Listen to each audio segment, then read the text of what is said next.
نبی کریم صلی اللہ علیہ وآلہ وسلم کا پہلا سفر شام۔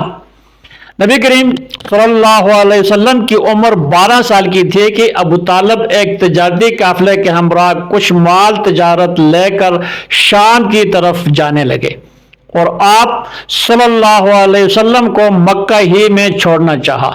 چونکہ آپ صلی اللہ علیہ وسلم ابو طالب کی کفالت میں آ کر ہم وقت ان کے ساتھ رہتے تھے، اس جدائی کو برداشت نہ کر سکے۔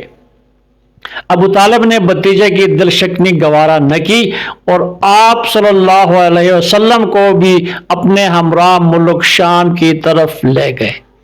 ملک شام کے جنوبی حصہ میں ایک مقام بصری ہے۔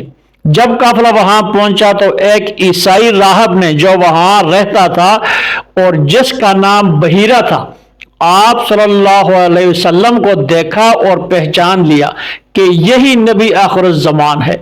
بحیرہ ابو طالب کے پاس آیا اور کہا کہ یہ تمہارا بھتیجا نبی مبعوث ہونے والا ہے، اس کے اندر وہ علامات موجود ہیں جو نبی آخر الزمان کے متعلق تورات اور انجیل میں لکھی ہیں، لہذا مناسب یہ ہے کہ تم اس کو آگے نہ لے جاؤ اور یہودیوں کے ملک میں داخل نہ ہونا، مبادا کہ اس کو کوئی گزن پہنچے۔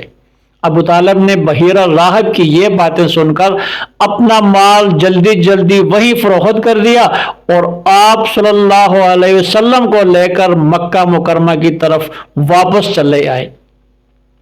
ابو طالب کو باوجود اس کے کہ ملک شام کے شہروں میں داخل نہیں ہوئے، اس سفر میں بہت منافع ہوا۔